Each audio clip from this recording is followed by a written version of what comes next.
नमस्कार, अनय साहित्य क्लासेस में आप सभी का बहुत बहुत स्वागत है।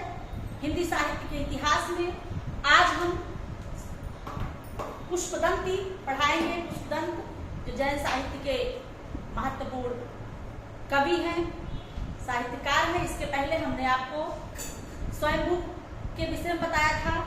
स्वयंभू आज जो है जैन साहित्य के आचार्य पुष्पदंत की चर्चा होगी।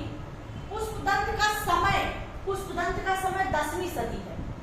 10वीं सदी स्वयंभू की 8वीं सदी, चूंकि सदी से भी प्रश्न आता है, मिलान का प्रश्न आता है, तो इस प्रकार से इनका समय जानना बहुत महत्वपूर्ण है।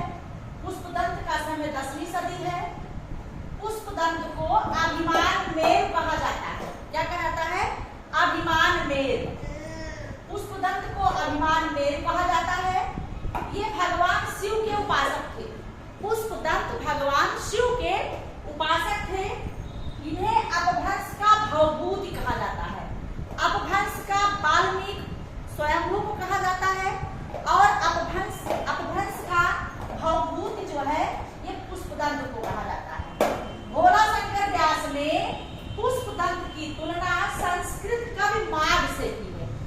भोला शंकर व्यास ने पुष्पदंत की तुलना संस्कृत कवि माघ से की है।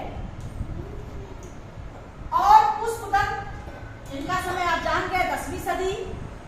पुष्पदंत को अभिमान मेर कहा जाता है।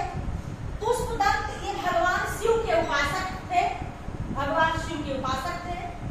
इन्हें अपभ्रंश का भवभूति कहा जाता है। प्रश्न दो प्रकार के बनते हैं। एक तो बनता है स्वयंभू से। अपभ्रंश का वाल्मीकि से कहा जाता है, तो अपभ्रंश का वाल्मीकि कहा जाता है स्वयंभू को। अपभ्रंश का भवभूति जो है वो कहा जाता है पुष्पदंत। और भोला शंकर व्यास ने पुष्पदंत की तुलना संस्कृत कवि माघ से की है। ठीक है। अब इनके ग्रंथों की बात आती है।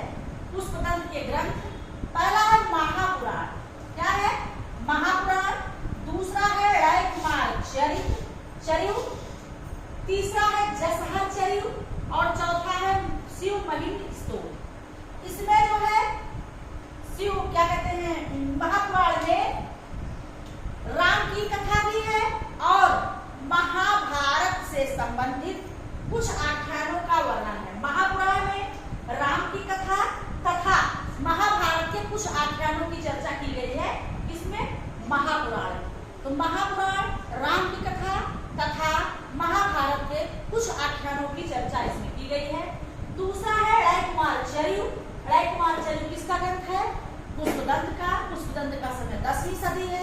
इन्हें कहा जाता है अभिमान मेरु। जसहर चरिऊ ये पुष्पदंत का ग्रंथ है। और शिव महिम स्तोत्र ये जो है शिव जी का, शिव महिम स्तोत्र ये पुष्पदंत का है। और जो है जसहर चरिऊ को यशोधर चरित भी कहा जाता है। जसहर चरिऊ का दूसरा नाम है यशोधर चरिऊ। तो इस प्रकार से ये जैन साहित्य में पुष्पदंत पर विशेष कक्षा आज की है, जिसमें कि आप इसमें पुष्पदंत से संबंधित 3 प्रश्न बनते हैं। पहला इनका समय पूछा जाता है। दूसरा कहा जाता है कि अभिमान मेर किसे कहा जाता है, या पुष्पदंत को किसकी तुलना दी गई है? भोला शंकर व्यास से महाकवि माघ की तुलना दी गई है। और अपभ्रंश का भवभूति, अपभ्रंश का वाल्मीकि स्वयंभू, अपभ्रंश का भवभूति कौन है? पुष्पदंत। और इनका महत्वपूर्ण 2 ग्रंथ है महापुराण और रायकुमार चरिऊ। लगातार पूछा जाता है।